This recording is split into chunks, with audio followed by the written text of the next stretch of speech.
Salut, c'est Marc-André de Lesage. On est sur La Prairie à Montréal aujourd'hui. Un projet qu'on termine juste avant les vacances. Projet assez particulier que je vais vous montrer. On a fait des murs berlinois pour stabiliser des sols puisqu'on creuse un bâtiment entre d'autres bâtiments qui ont des fondations moins creuses que le bâtiment qu'on creuse. Donc si on fait rien pour stabiliser les sols, les bâtiments voisins vont s'effondrer et la rue aussi.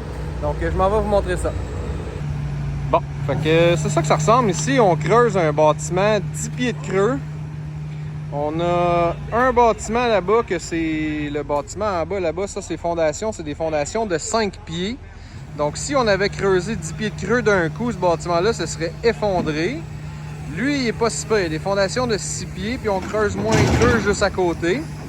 Puis où est l'appel, là, on creuse 10-12 pieds de creux directement à côté du trottoir, puis on veut pas que le sol en dessous du trottoir s'effondre.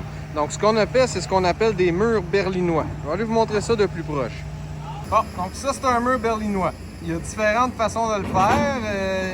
Il y a des murs berlinois qui sont autoporteurs, donc ils n'ont pas besoin de ces 45 degrés-là.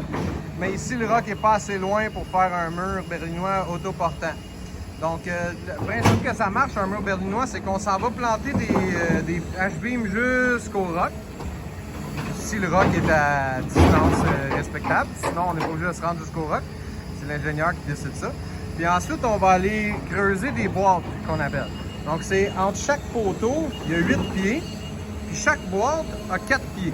Donc, boîte par boîte, on va aller creuser ça pour aller enlever la terre puis mettre de la boiserie de sorte que le sol en arrière va être retenu. Puis notre mur berlinois, ensuite de ça, lui, il est retenu à 45 degrés avec des braises ou des rakers dans le domaine qu'on appelle, qui sont les poteaux comme ça, qui eux sont coulés dans une butée de béton en bas de 4 pieds par 4 pieds. Donc lui va venir retenir le mur, puis un H-beam à l'horizontale qui va aller prendre toutes les beams.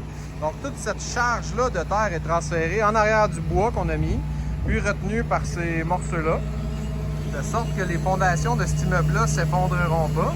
Le même principe pour la rue. Donc, on a creusé chaque section que vous voyez. Donc, celle-là, celle-là, celle-là, celle-là, celle-là. C'est toutes des sections qui ont été creusées une par une en descendant pour toujours aller soutenir les sols en dessous, de sorte qu'on peut creuser cette profondeur-là.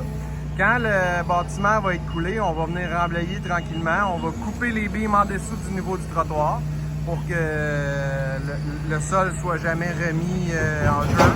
Puis à la fin de la construction, ça va être ni vu ni connu. Donc ça, c'est une façon parmi tant d'autres de soutenir des sols. Il y a des techniques de pale-planche, il y a plein de façons de faire, mais ici, on a pris des murs berlinois. C'est ce qui était le plus applicable pour ce type de projet-là.